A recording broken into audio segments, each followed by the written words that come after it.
So as you can see here, my garage door spring broke.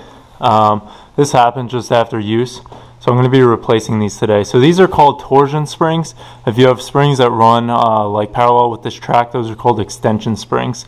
They act differently, but basically this is what's going to help you lift this heavy garage door up. So I'll post a link in the description that helps you take all the measurements you need in order to order new springs, because you have to get the correct springs. So you're going to have to do stuff like put a scale under your door and get the weight of it, get the length, the wire size, etc. But there are a lot of links on the internet that'll help you with that. So first, what you want to do is, if you do have a good spring, like so for me, I have these two springs, only one is broken, we got to relieve tension on this one. So basically there are these set screws. You can only see one right now, but there's another one behind it too. You can see it better over here. So we loosen those with a wrench. Forget the exact size, I've got it right here. It was a 10 millimeter for me. So I loosen those, and then you're going to need two long rods. So I got one, I just ordered a standard steel rod from Home Depot, and then I have one socket extension. And you put them in these holes in the cone. So you see, so it fits in there pretty nicely. And then you're going to have to slowly, let me see if I can get a good video of this. So you'd have the two rods in, and the spring is going to want to twist out. So you have to slowly let one out, then put the other one in, take this one out, put the next one in. It's going to be impossible for me to show you, but I'll try to show you when I tension it. I'll stand up the GoPro and let it be, watch me do it. So now we're going to remove this center. There are these, they're 9/16 screws. We're going to remove these to unbolt it there. To remove this, which is called the drum, it's what the wire that holds the bottom of the door winds on, so we can slide the spring off. So there are two more of these 10 millimeter set screws, and then we've got two more of these 9/16 inch bolts to drop this little bracket, and then we should be able to slide the drum off, and then once that's off, slide the spring all the way off.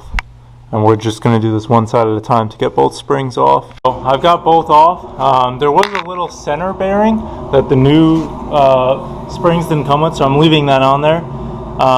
So now what you want to do is put each of these on, and they're not interchangeable. So one is left hand threaded, one is right hand threaded. The basic way for me to, easiest way for me to describe that is look at the old rods and look at, like if you look at it from a side, which way the wire is wrapped. See, that one's wrapped kind of to the left, and then this one is wrapped to the right. So just make sure that matches your old one, and then slide these back into place, and then bolt them on at the center. I've got the drums back on, as well as the end pieces. So here's where it's getting a little tricky. I've done all this so far in about 10 minutes, but now these mounts aren't the same size as the old ones. So this bracket that I have with these pre-drilled holes isn't going to work. So I've got it mocked up, and I'm going to have to drill my own hole through here so I can get the nut and bolt through, and then yeah, we'll attach them both at the middle. So I've got them bolted on in the middle, still no tension there.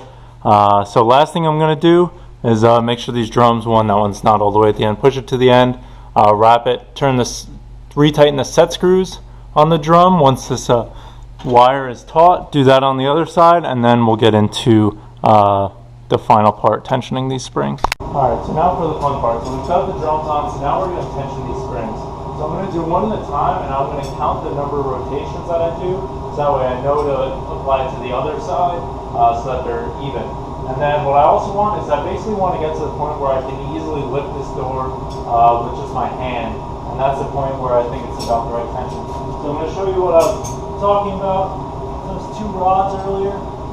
So the set screws are loose, and I've got my wrench here ready to turn the set screws when I need, but we're going to tension this rod. So one in, and then the next one, and then this one in, and then the next one.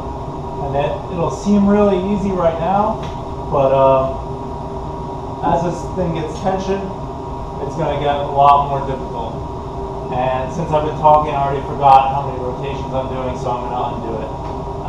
But yeah, and then once you get it tight, you'll just leave the rod like this and set the set screws, so that way it'll hold. Or just pay attention which direction you're tightening this. You obviously want to tighten it in the direction that would basically, if you look at the drum, it would spin the drum the opposite way of how it's going to wind the wire. So that way, when it untightens, it should be pulling the wire, the drum, and the wire on top of it, thereby pulling the weight of the garage up. So last thing we got to do is reattach basically the mechanism, the electric motor that pulls it here. We just got to pop this thing back up. I forgot to mention that in the beginning. To disengage, you just pull down on this, and we're just going to pop it back up, lock it in place, and give it a whirl. Just FYI, it took me about 30 quarter turns, so I guess 7.5 full turns on each side to get this right.